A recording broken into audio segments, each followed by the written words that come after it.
怎么了？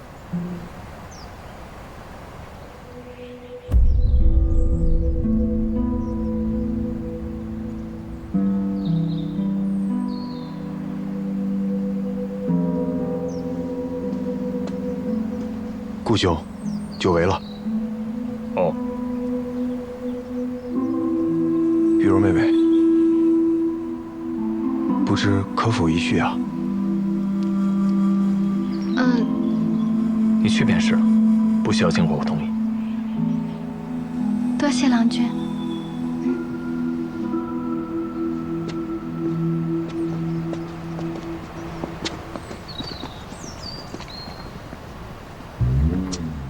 玉茹妹妹，谁呀她？凭什么这么叫？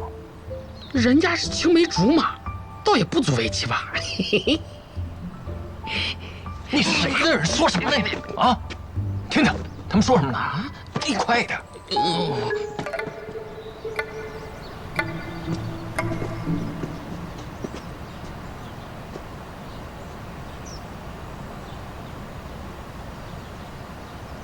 玉茹妹妹，过得还好吗？一切都好。可是我听月儿说，你下嫁到他们顾家是被逼迫的。他顾家势力再大，也不能强娶啊。若你真的受了什么委屈，定要告诉我。当日是玉茹愚钝莽撞，错把良缘当作凶险，让叶公子误会了。你跟顾兄是良缘？是。郎君与我是天赐良缘。若真是天赐良缘，你怎会提着刀去青楼找他呢？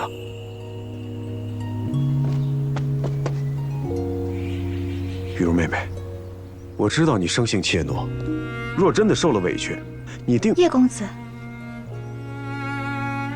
我生性并不怯懦，也没受什么委屈，更不会忍辱负重，让叶公子挂心了。玉茹妹妹，叶公子，如今我家主人当称顾少夫人。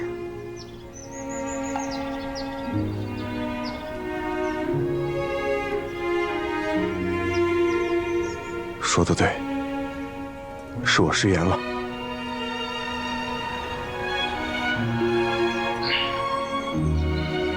叶公子，还未恭喜你秋闱高中。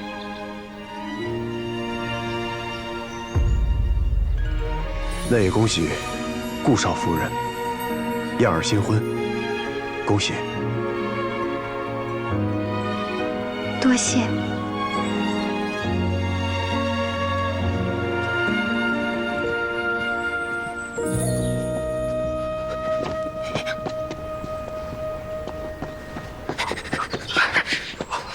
聊完了，聊什么了？没听太清，就听见了一个什么恭喜高中。高中，高中有什么了不起了？你看他那个德行，这玩意儿最坏了。聊完了。啊，那你去铺子吧，我上学去了。郎君，不问问我方才聊了些什么？有什么好问？那就好，那我走了，好生读书。迟早有一天，我也会让你恭喜我高中。不是我，公子绝对没有让我去偷听您说话，都是他自己猜的。我一猜他就说这个。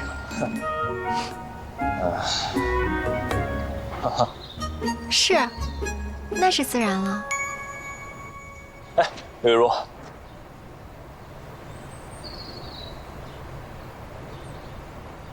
你心中的好男儿如意郎君，是不是非得高中啊？那倒也不是。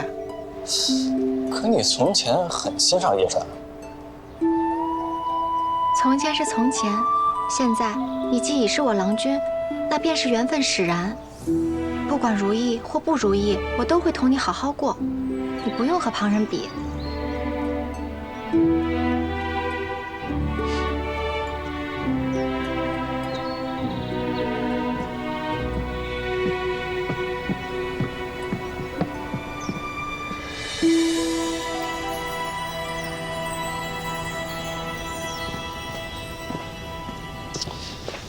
无论如不如意，我都会同你好好过。他这话什么意思呀？啊，是不是说嫁都嫁了，凑合过呗？即便心里不满意，然后嘴上也就不说，是吗？好像是这个意思吧？勉勉强强的嫁给我，真没意思。公子娶她不也是勉勉强强吗？扯平了。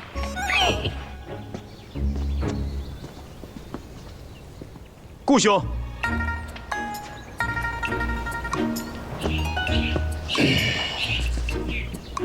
顾兄，你我早就相识，同窗一场，有些话不知当讲不当讲。不当讲就别讲。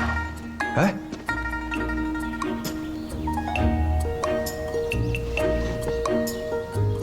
行吧，那我就直言不讳，不兜圈子了。你自小随心所欲，不拘小节，可如今已成家为人夫，是不是应当修身自律，善待尊夫人啊？我和我夫人怎么样，关你什么事啊？尊夫人与佳妹是手帕交，也深得祖母厚爱。我呢，也算看她长大的。若是因为她嫁于你而受了什么委屈，那她既然嫁给了我，我便不会让她受半点委屈。我会把她视为心头肉、眼中珠，我会把她视作我的命。她若是想要，就算是星星和月亮，我也会摘下来给她。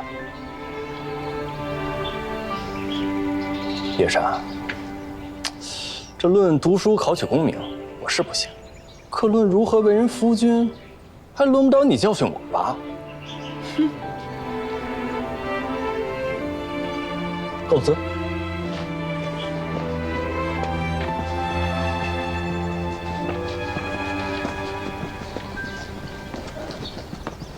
公子，你刚才的气势，把叶氏安噎的没话说，就是听起来跟真的似的。什么跟真的似的？就是说少夫人的那些啊，听起来还真有点像肺腑之言，听得我竟然还有几分感动。哎，公子，你该不会说的就是真的吧？不该问的别问。啊，对了，公子，那咱等会儿逃学去哪玩呀？我先去准备着。玩什么玩？好好上学。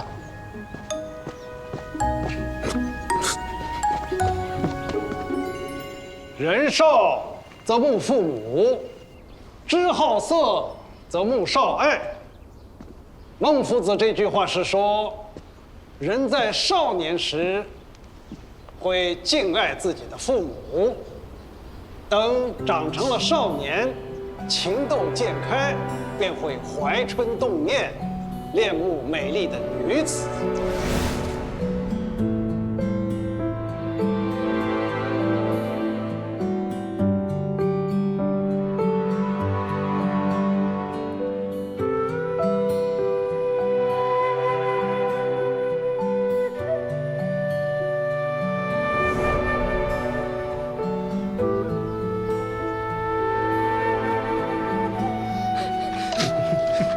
笑什么？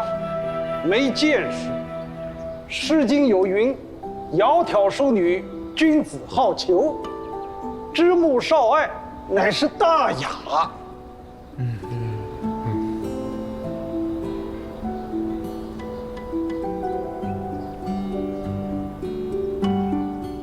顾九思，顾九思。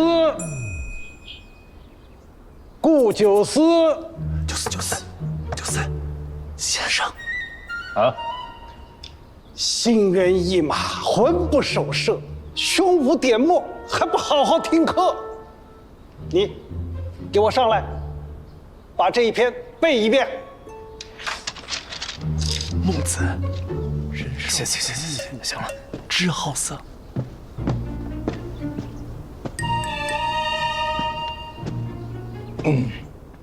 今日若背不出此文，给我抄20遍。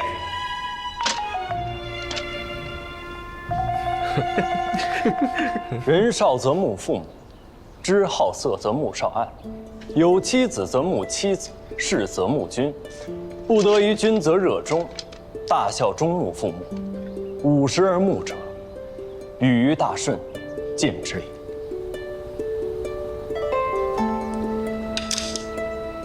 日头打西边出来了，不久四十他全都会背，还一个字都没错。你知道为什么有这么大的长进吗？为什么呀？因为啊，他的夫人会耍大刀啊！九思他肯定吃了大苦头啊！你背下去，顺往于田。顺往于田，则无既得闻命；豪气于民天于父，则无不知矣。公民高曰：“是非而所知也。”夫公民高以孝子之心，为不若是甲。我竭力耕田，公为子之而已矣。父母之过爱，于我何在？好，太好了！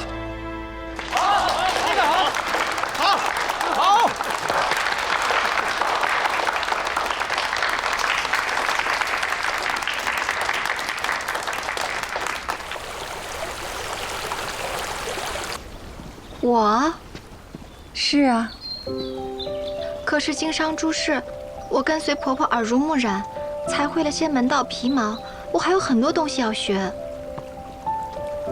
这个幽州来的周老板，采买货单动辄千件万件，这是一笔大生意，不是寻常小客。光是这单生意也就罢了，若是能借此打开幽州的客源，那才是络绎不尽的订单。这样大的生意，我万一弄丢了，或是没办妥，岂不是损失颇多？我只是一个新手，我怕我不行吧？那你做还是不做啊？你若不愿意，我倒也不勉强。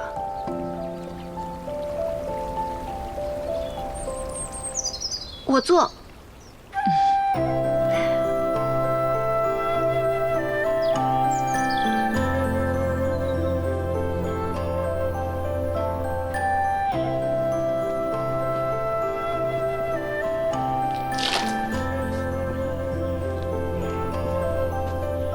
见过顾夫人。周老板久等了，请坐。请。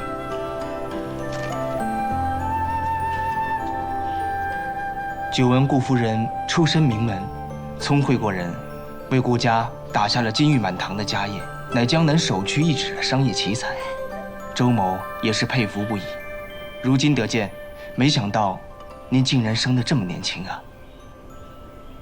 周老板误会了，主母江氏是我婆婆。我是顾家的长媳，还请您见谅。周老板是贵客，我定会尽心尽力做好这桩生意。承蒙关照。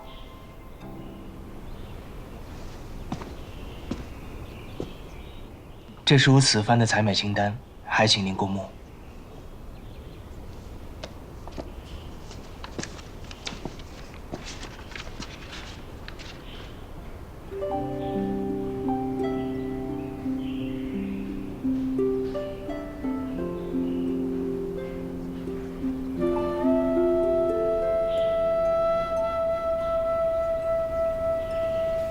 邵将军，要不要再看看别家？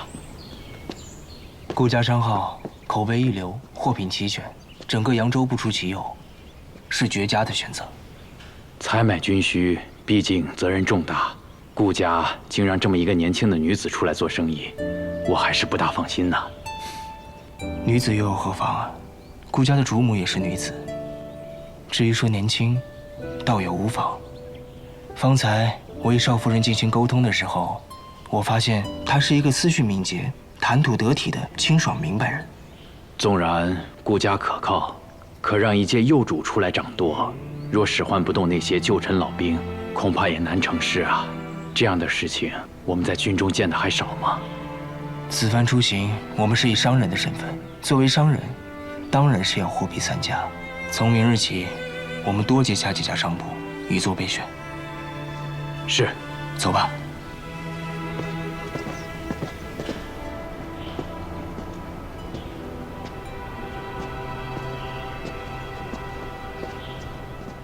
少夫人，哎，怎么样啊？掌柜们着人回话了，都说忙得脱不开身，一时来不了。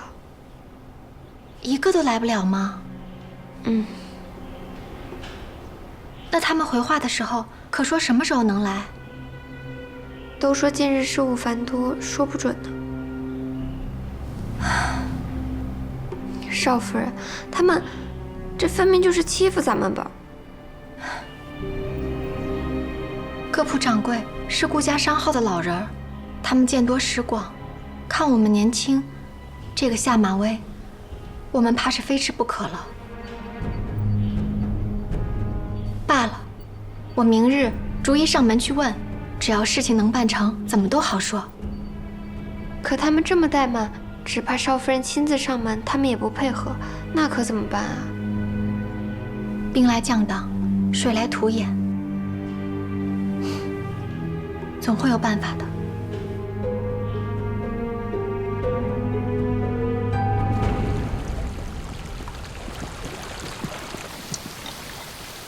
来，玉茹，你多吃点儿。多谢娘。对，多吃点。近几日生意上的事儿还顺利吧？挺顺利的。哎，那就好。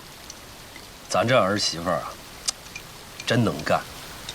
是啊，咱们两个老的操心了半辈子，将来总算有指望能省点心了。嗯。哎，玉茹，再尝尝这个。来，玉茹，吃个排骨。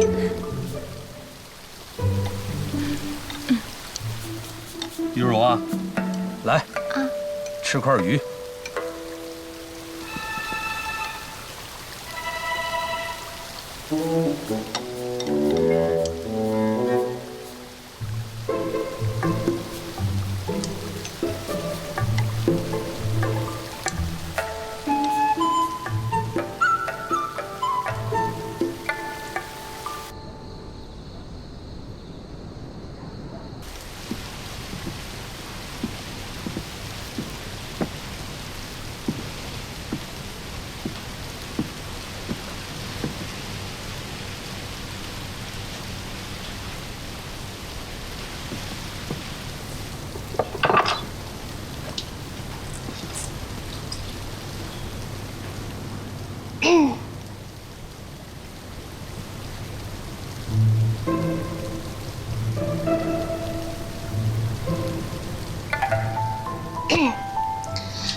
你近来读书怎么这么认真？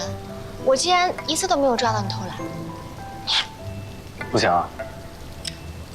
行自然是行，但是人突然转了性子，总有个缘故吧？那我自然是有缘故，那我也不跟你说呀。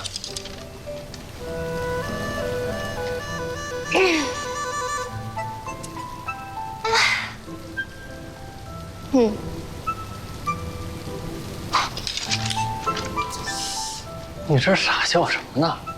心浮气躁，有好事啊？是顶好的事儿。我最近接了一桩生意，还是桩大生意，幽州来的商客，一出手就是8000个牛角，2万件革褂，6万件短皮衣，还有无数的零散货品。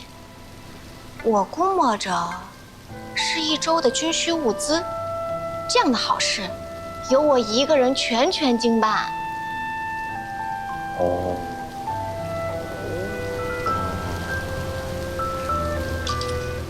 如果顺利的话，光这首单，你猜能挣多少纯利？多少？3万两。3万两还嫌少？3万两，那也就是小爷半年的零花钱。那能一样吗？你那是爹娘给的，我这个是自己挣的，能比吗？你这不还没挣到呢？你觉得我挣不到？我今天跟那个周老板相谈甚欢，很快就会定下来的。你真就觉着这生意这么好做？我跟你说，单子越大，变数越大。6月天商客连，谈得再好，说变卦就变卦。一日不纳定金，这事一日就定不下来。就算是纳了定金，要是盘算错了关节，到期交不了货，那别说是赚钱了，还得倒贴人家去。还挣了3万两，你不给家里面赔钱就不错了。那就算是这样，只要我努力，办法总是会有的。别说是3万两了，就算是10万、100万，我也能挣。我有信心。100万？哦，有信心是好事。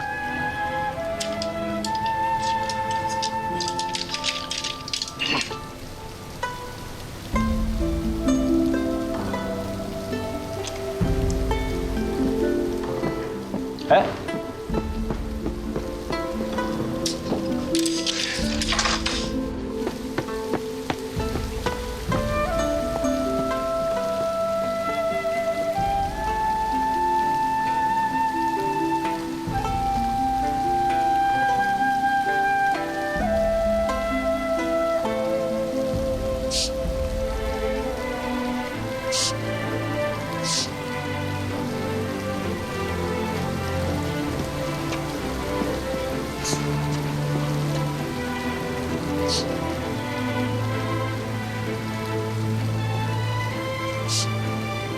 哭了？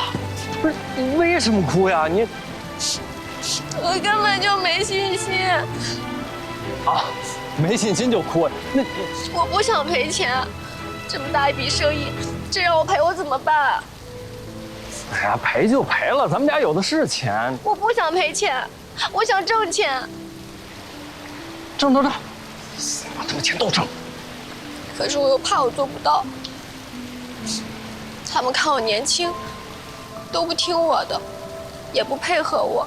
这几日我上门询价，连个人都见不到。那你今日为什么不和你娘说实话？他只要一开口，那些老掌柜都不能懈怠。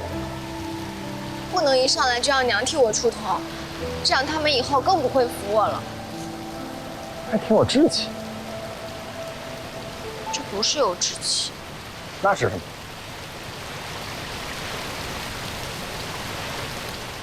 哎，你不说我也知道。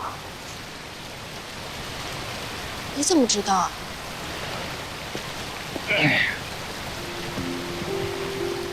你呢，想证明自己，怕娘亲失望，所以就逞强了，是不是？你呢，希望自己能行，是块经商的料，但毕竟没做过，心里直打鼓，是不是？你呢，希望别人心里踏实，就装作自己能行，但这牛吹出去，事情又做不了，没法收场了，是不是？你怎么知道？谁没个赶鸭子上架的时候？我不也是一脑热就答应你要扣取功名吗？是我也不知道自己能不能行。原来你今日这么用功读书，是为了我，怕我失望？也不能这么说吧。大丈夫嘛，就要一言九鼎。其实以前我学业不差，再温习而已。顾九思，谢谢你。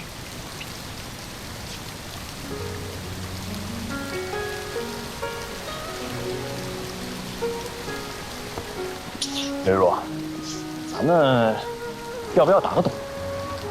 赌什么？就赌你当上柳老板，赚他个100万两，我呢，金榜题名，考中解元。你中解元？怎么了？你不信？信？其实不太信。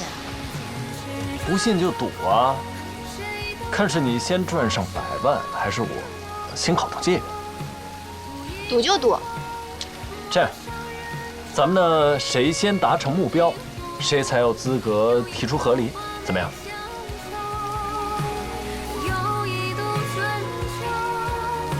这赌约总得有个赌注嘛。好，我一定早日挣到100万。也不急，慢慢挣，慢慢挣。顾九思，你别小瞧我。我哪敢小瞧你啊？那全扬州城谁不知道我顾九思天不怕地不怕？就怕你这大斗女侠。你不仅会用刀，你还会哭啊！一哭这汗毛都竖起来了。我听见这水流就想起你那扑涕的眼眸，我真是落下病根了。行，你中借元，我挣100万，说定了，击掌违约。好，击掌违约。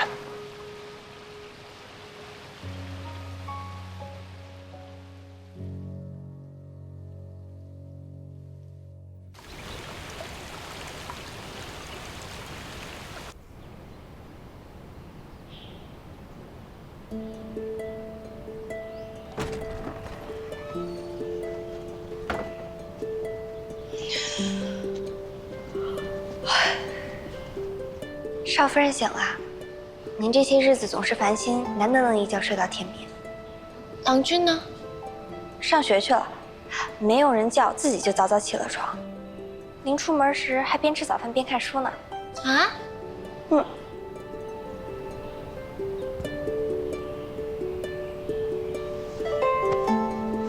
这是什么？锦囊。做生意讲究的是天时地利人和。你身在扬州，嫁进我家，又得了我娘的赏识，天时地利你有了。至于人和嘛，小爷我有办法，助你各个击破。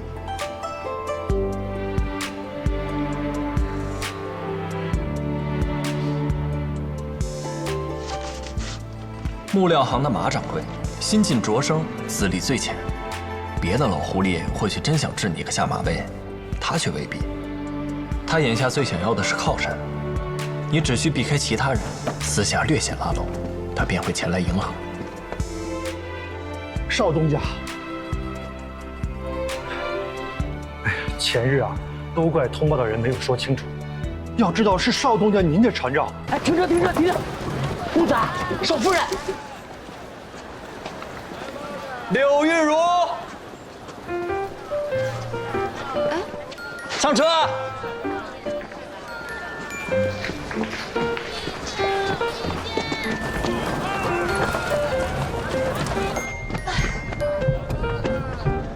你怎么累成这样？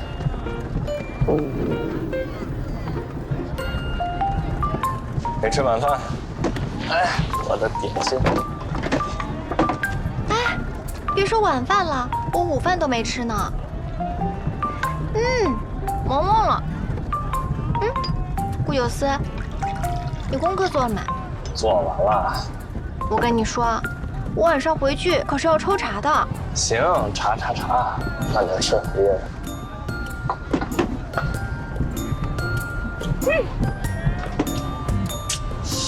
你为什么这么着急赚钱？当然了，我的100万两在远方等我呢。哎，前面停车！停车！停车！咱不回家吗？我城北的街铺还没去呢。那我送你去不？哎，不用，就2公路。哎，这个再拿一块。走了，你自己回去吧。哎。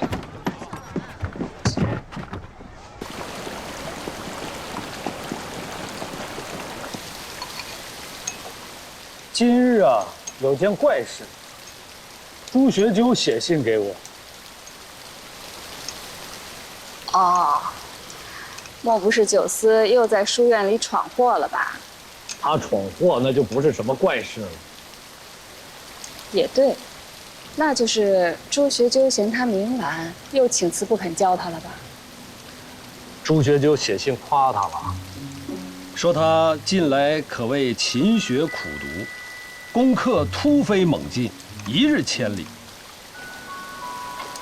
像变了一个人一样。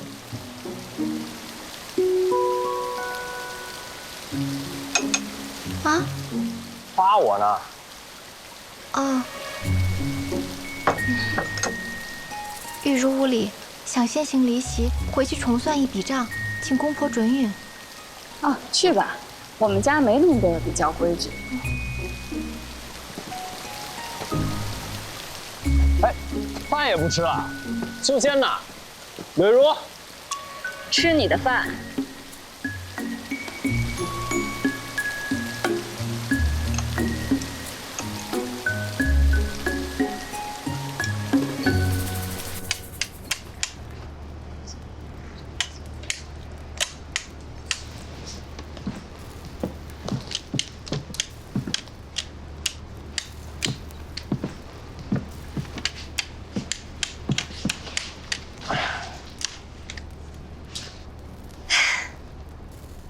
成了？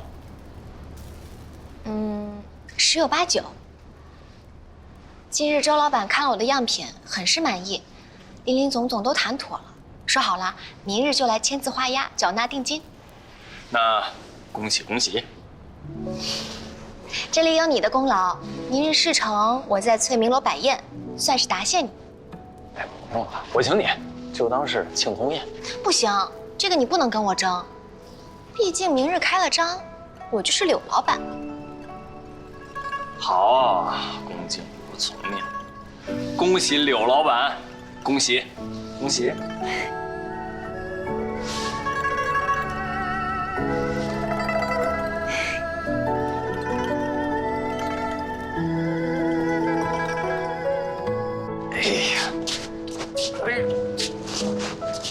哎呀，柳老板，你早点睡吧，明天可是你的好日子呀！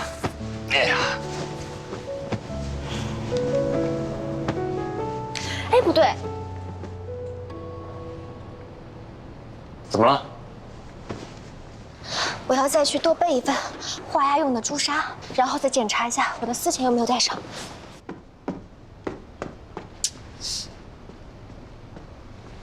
魔怔了吧？昨日不都说好了吗？顾夫人，周某也是十分抱歉。无妨无妨，我只是想请问，为何要变卦？毕竟像这样的大宗采买，还是顾家商号最宜承接。确实如此，可昨日的确有商人带来了样品，而且货品的价格还比你们家低了2成半，同时还会提早1个月交货。扬州除了顾家，竟还有这样雄厚的商号。扬州确实是藏龙卧虎之地，周某也确实大开眼界。少夫人，说句实话吧，周某更想与顾家合作，因为顾家值得信赖。但是幽州积贫，财力有限，我只能暂时观望，所以签字一事也只能从长计议了。少夫人，是周某失言在先，惭愧不已。周老板客气了，在商言商，理应如此。周老板千里迢迢来到扬州，我也希望您可以满意而归。多谢少夫人，周某先行一步，抱歉。对了，周老板，还想请问，与您洽谈的那位商人是？陆子商，谁呀？我怎么没听过？总之就是这号人，横刀抢走了少夫人的生意。这庆功宴，少夫人肯定是不会来了。他怎么样？叶红说，少夫人从早上到现在，一个人在房间关着，闷头冥思苦想，估计是想对策的吧。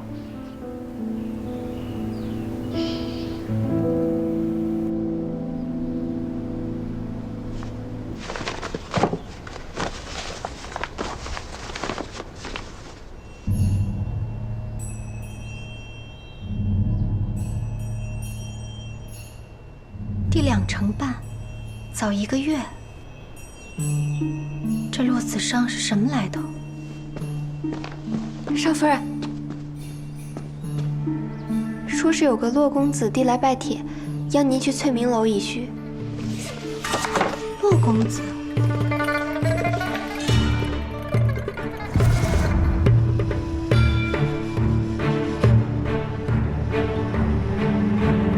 高公子，您这边请。九思啊，你可算是出来了。哎，现在要在书院外面见你一面，可太不容易了。哎，话说你今天是用什么金蝉脱壳的妙计躲开了这母老虎？什么老虎？找你们俩呢，是想请你们帮忙打听个人。这人的名号我是从来没有听说过，不知道你们有没有头绪？谁啊？什么人这么神秘啊？骆子商。你笑什么呀？认识？九思啊，看来啊，你是被关太久了，两耳不闻窗外事。你可知道啊，在你不在江湖之战期间，咱们扬州城的第一花花公子名号已经换人了。你猜猜是谁？就是这位骆子商。正是。这人什么来头？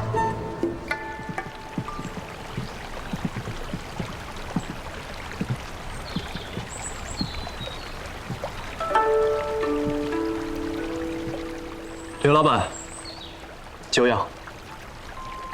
骆老板，请。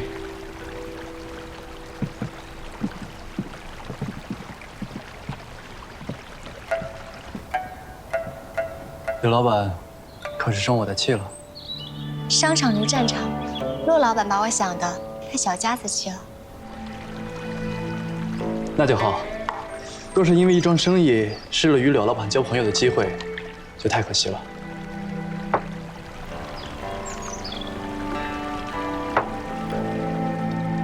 这是我从狮子国带回来的一对月长石，今年海难平仍，整个扬州仅此一对，赠与柳老板做一对明月当，不成轻易。生意人广纳四海，南来北往都是客人。坐下来喝杯茶便是朋友，无需这门结交。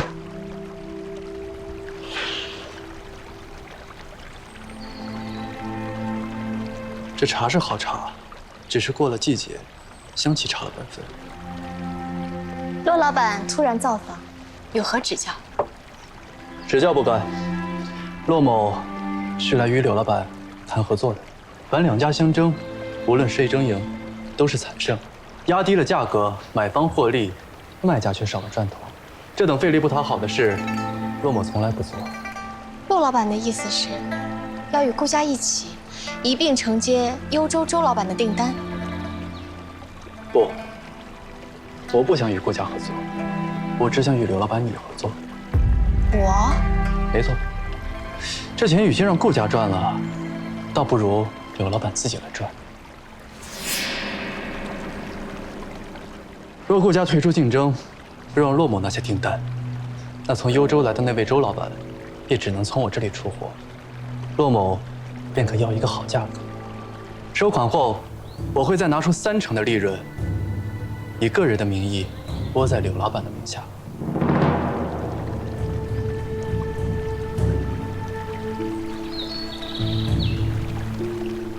骆老板是在教我不劳而食，吃里扒外吗？柳老板用词不雅了，这分明是借风秦传，为自己经营谋算罢了。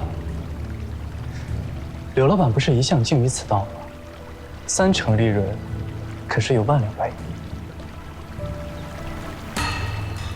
我虽非须眉，但也读过些圣贤书，知道忠孝仁义4个字。背叛雇主是不忠，辜负长辈是不孝，抬价欺客是不仁，欺瞒夫主是不义。这等不忠不孝不仁不义之事，莫说是万两白银，就算是100万黄金，我也断不会做。应红，我们走。柳氏玉茹，不庄柳家嫡长女，父名柳轩，不宜出身；母名苏婉，江宁氏族之女。只可惜在你5岁那年，一场大火几乎烧死了苏家所有的男丁，苏家自此没落。自此之后，你母亲悲痛成疾，而你父亲看你母亲靠山倚倒，便肆无忌惮宠妾灭妻。这些年你的日子都很不好过吧？我娘家的陈年旧事，劳烦骆老板费心打听。陈年旧事。好，那我再说一些新进的趣事。若论经营谋算，骆某可不敢在柳老板面前班门弄斧。区区不商之女，家底也不广，居然差点就嫁给了扬州所有高门贵女都一心想要嫁而嫁不得的人叶世安。你胡说！柳老板，不必惊慌，这里只有你我。你的丫鬟易红也是你的陪嫁心腹，放心，别人听不见你。你到底想说什么？你是怎么嫁进顾家的，你心里清楚。顾少夫人这名头值不值钱，全看顾家怎么待你。他能纵着你经商长家，也能收你大权，断你财路，让你过上和你母亲一样一生悲惨的日子。你这么拼命，无非就是想多捞点傍身，以防顾九思只闻新人笑，不闻旧人哭。趁着掌权，多捞一点，攥在手里才是真的。你是聪明人。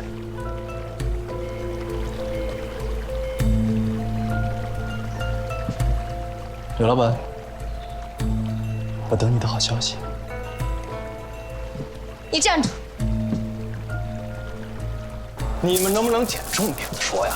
哎，这些不是重点吗？是啊，说了半天就是说他如何博得花娘的青睐，见过什么会飞的狸猫，比楼高的灰牛，这都什么乱七八糟？我想知道的不是这些。那你想打听什么呀？我想知道他来自何方，本钱几何，几时起家，还有他平时做什么生意，惯有什么手段，家里面有几口老小，5夫之内有什么亲戚，都要知道的一清二楚。九思，你打听这些做什么呀？你管着吗？就说这忙，帮不帮吧？哎，谁叫咱们是兄弟？你开了口啊，这事儿包在我身上。其实吧，这个弱子商也算张扬。咱哥咱逃了学出去打听，不出3日，都清清楚楚了。是你们俩逃学，我可不逃。现在好不容易没人管你了，你还要乖乖上学啊？我可是要考解元的人，跟你不一样。走了，上学去了。骆老板果然不是等闲之辈，洞察世事，舌灿莲花。这番说辞，也令人难以招架。只可惜，你算错了一件事。我的夫君顾九思，他与旁人不一样，他对待感情，至纯至真。至纯至真，自古男儿汉多是薄幸人。我走遍四海，但见人心易变。他顾九思如此，我亦如是。他眼下心仪于你，你竟会相信男人口中的海枯石烂、海誓山盟？李老板，我还以为你是聪明人。你错了，他从未对我许下海誓山盟，更何谈海枯石烂。你消息灵通，但你恐怕不知道，他心中的爱眷良配，并不是我。他若不喜欢你，怎会纵着你大闹青楼，丢尽了他的眼力？他若不喜欢你，为何不休了你，还为了你奋发苦读？他若不喜欢你，为何逆转性情，改进了好物？你不懂他，他待我是仁慈，是仗义，是赤诚。我看，是你不懂男人。我说过，他与旁人不一样，你走遍四海，也找不到一个像他一样的人。他对待感情，至纯至真，哪怕这份感情并不在我身上，他也会尊重我，善待我。哪怕有一日他要与我和离，也同样会尊重我，善待我。我并不相信他会对我矢志不渝，我甚至不奢望他心悦于我。但是，能与他以夫妻之名，朋友一场，我已觉得快慰，是天赐良缘。骆老板，请你记住，我至死不会背叛顾家，更不会背叛顾九思。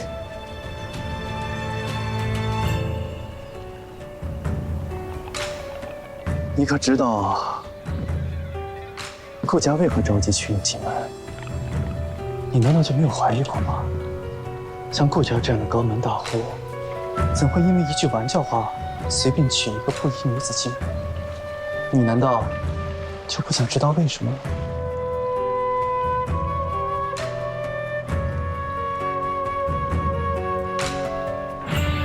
今日与陆老板相谈够多了，应红，我们走。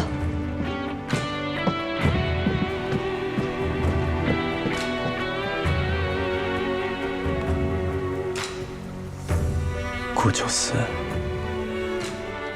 为何这世间最好的一切都是你的？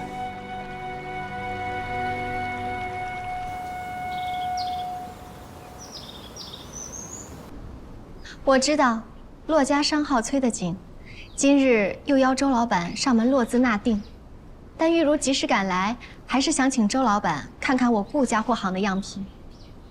顾家货行的样品，品质自然没得说，绝对是上品。可是这商品的价格以及交货日期，是否可以有些商量的余地呢？周老板，我同您敞开说话，这报价已几无利润。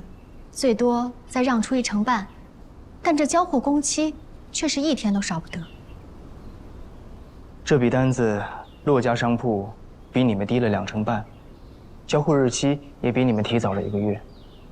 若是按柳老板所说，那是不是我更该考虑骆家商铺？非也，请周老板细看。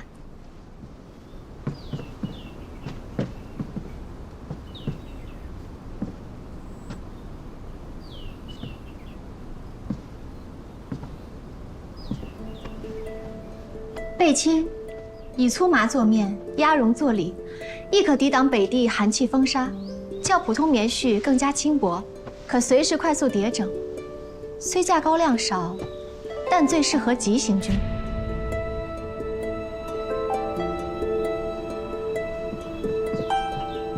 您再看这套衣袄鞋袜，皆是粗布短打，辅以特殊复纹织法，较寻常粗布更加密实耐用。染浓绿深棕之色，行走于山地荒林之间，皆不引人注目。又以驱虫草药浸过，不仅防蛇虫，还可防霉烂疫病。只这一招工序就要1个月的功夫，半日都少不得。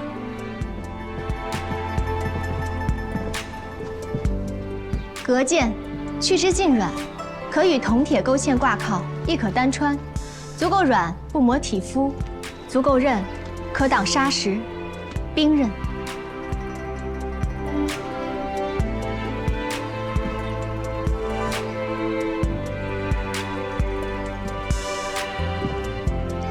这些时日，我跑各处货行寻货，少不得细细揣摩周老板的货单。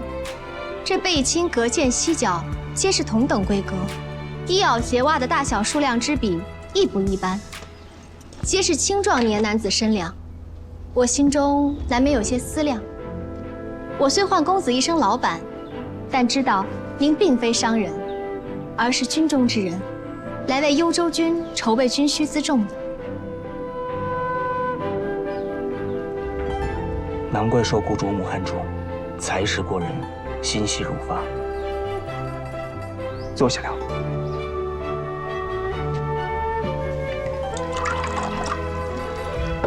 请。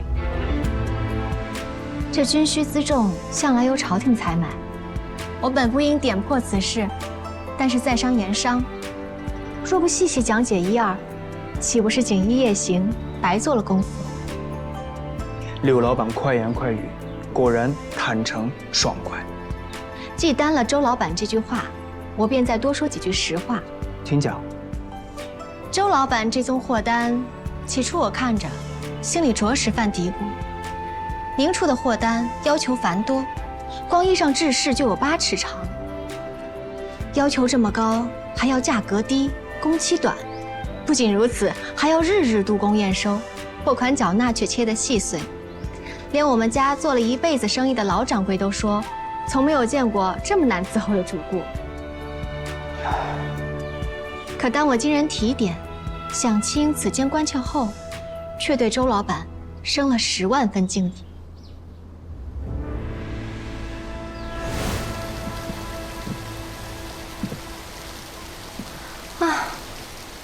这生意也太难做了，步步紧逼压价，还这么多要求，这个周老板真是贪心不足。哎，我看看。这周老板可能跟你想的不太一样，有误会。你还帮他说话？这桩生意是军需采买，对吧？对啊。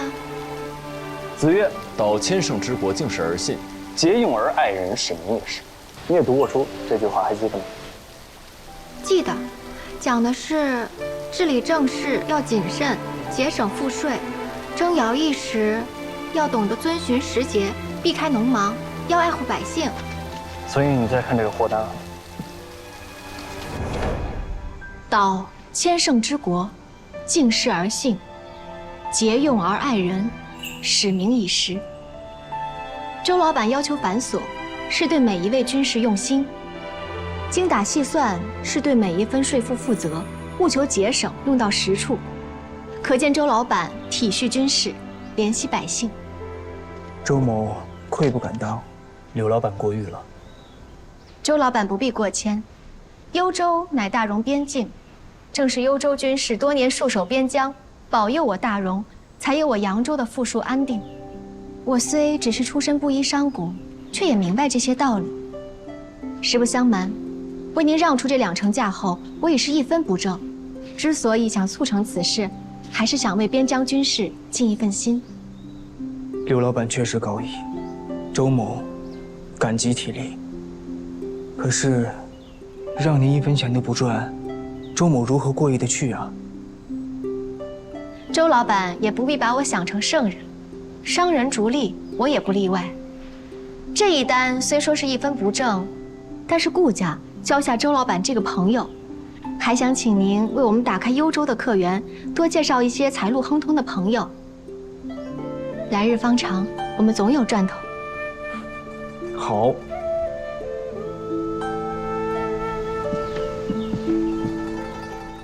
周老板，明日午时，我会在翠明楼天字号雅间等待。如果您想与顾家做这笔生意，可来此寻我。即使此番不成，日后若有合作之机，我必定道侣相迎。劳烦柳老板。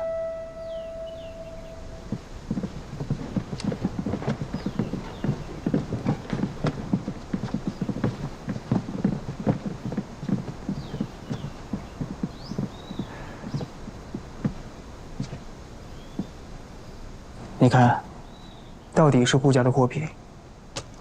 主母是个将才，幼主亦有大胸襟，而且我的所想，他皆都猜到了。是啊，这个顾少夫人，我之前是小瞧她了，她这些日子的所言所行，真是让人刮目相看呐。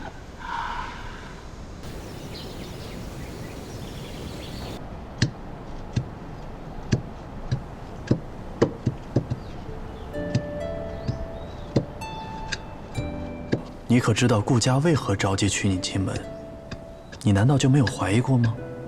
像顾家这样的高门大户，怎会因为一句玩笑话，随便娶一个不商女子进门？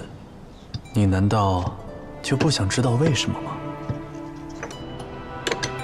郎君，我问你一个问题，你如实回答我，可否？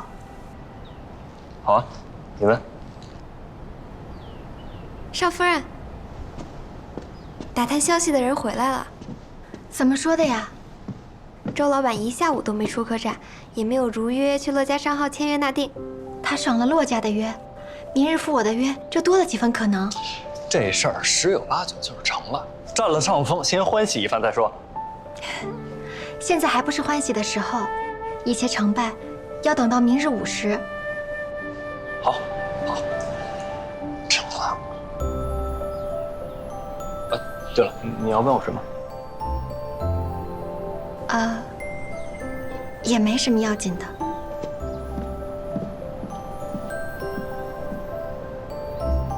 成了。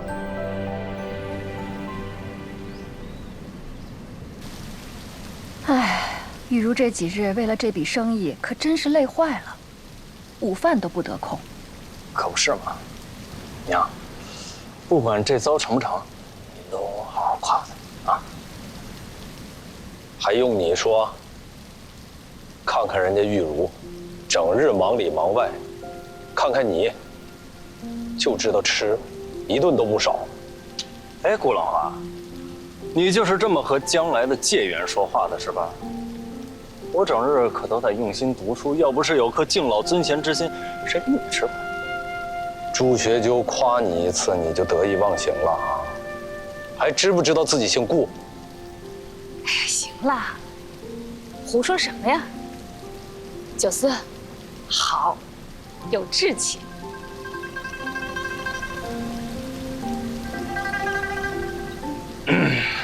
而且啊，我还替夫人坐镇隆中，运筹帷幄，以锦囊妙计助她知己知彼，百战百胜。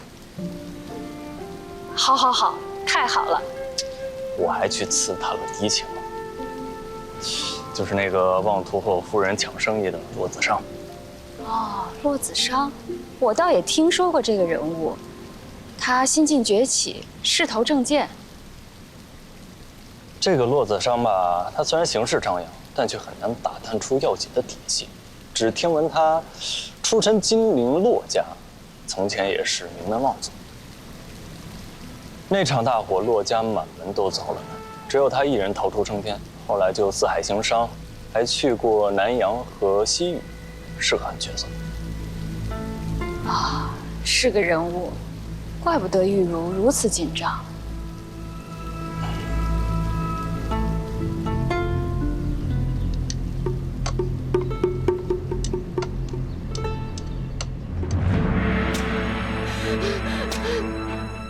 不要打了我，王公子！我求你高抬贵手，放了我夫君吧！不要打！我答应了，我愿意给您做妾，我愿意，不要再打了，我求您了！呀，想通了。哼。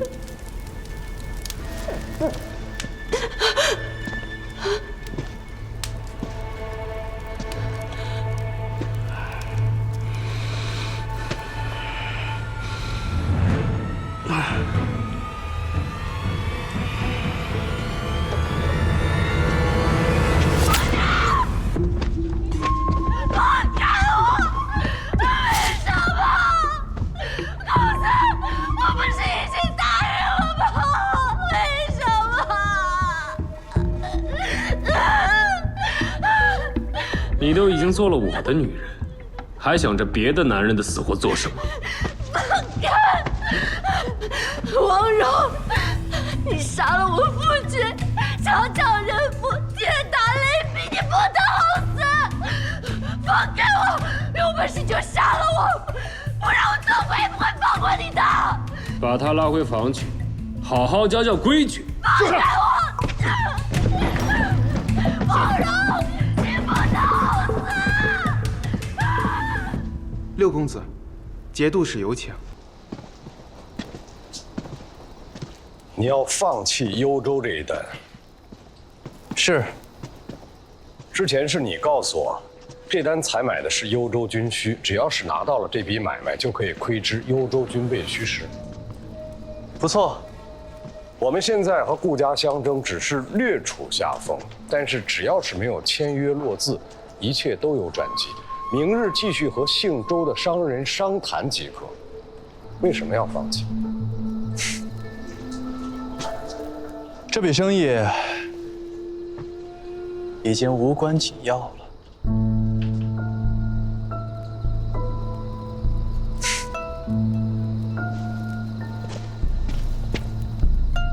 顾家的靠山要倒了。此事非同小可，消息可当真？不出10日，这个消息便会传遍整个扬州。王节士，提前10日知道这样的消息，对您来说可是大大的利好啊。骆公子，你究竟是什么人？你一定不是一个平常的白身商贾，否则怎么能连东都圣意都预知呢？你这么神通广大，平白无故帮我，我何以为报啊？这天下岂有平白无故的帮助？我与王节使合作，自然是有所求。求什么？这顾家富可敌国，想必王节使已眼红很久了吧？有了我，你便可一口吞下顾家的财产，而我要3成。3成？可以。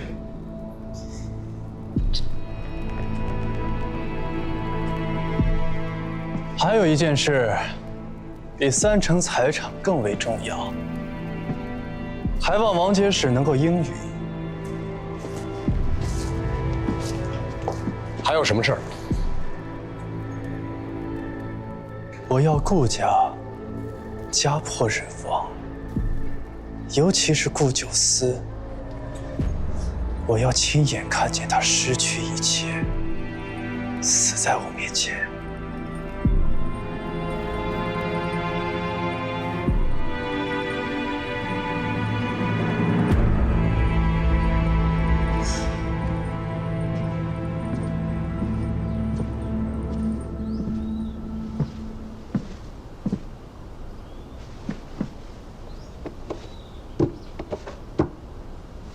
少夫人，你说周公子会来吗？你说，周烨明天会来吗？我也不知道啊。你怎么不知道呢？会来会来，你怎么知道他会来呢？他不来怎么办？他不来我来行了吧？哎呀，你来有什么用啊？哎呦，祖宗哎，你安置吧，养精蓄锐吧，你信我，他明天一定会来的。真的吗？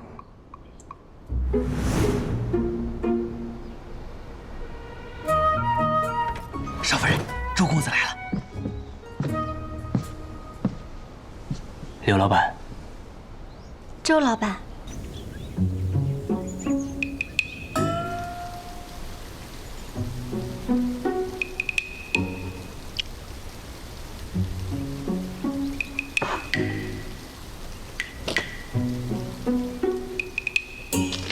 赶紧的呀，看见了。啊，快点下完，难得那个大刀女鬼不在，咱们抓紧时间去赌2盘。什么大刀女鬼？怎么说话？哎，不是，九思，大刀女鬼不是你起的俗名吗？对啊，不然叫什么？熊海夜叉、天媚娘娘、母太虫。你诚心是不是？九思，是，再这么护着他，说不得骂不得的。有情况？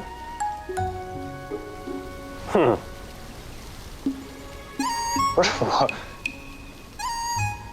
如今我们是兄弟，你们喊我一声大哥，就要喊他一声二哥。这今日呢，是你们二哥第一次做生意，我这心里多少有点不踏实，放心不下。虽说是1分没赚吧，但那也是3万两的大生意。咱们这小二哥1分钱没赚，你高兴成这样？我高兴吗？一点都不高兴。你懂什么呀？我们家又不缺钱，这生意做成了，你二哥高兴，你二哥高兴，我就高兴。我知道了，他让我们打探陆子上消息，就是为了我二哥的生意。这兄弟的事就是我的事，我的事就是你们俩的事。行了，也别闲着，跟我去看看娘了。走。尝尝这个。好。周老板，请放心，顾家3个月之内必将备好所有的物资，届时周老板可以对着契书再度核查一次，确认无误后，便可装船。刘老板行事果然稳妥。你们去备马车吧。好的，少夫人。待周老板离开扬州之时，我定会到长风渡口相送。好，刘老板请。哎呀，这是哪家的小娘子啊？大白天的和一个男人在一起。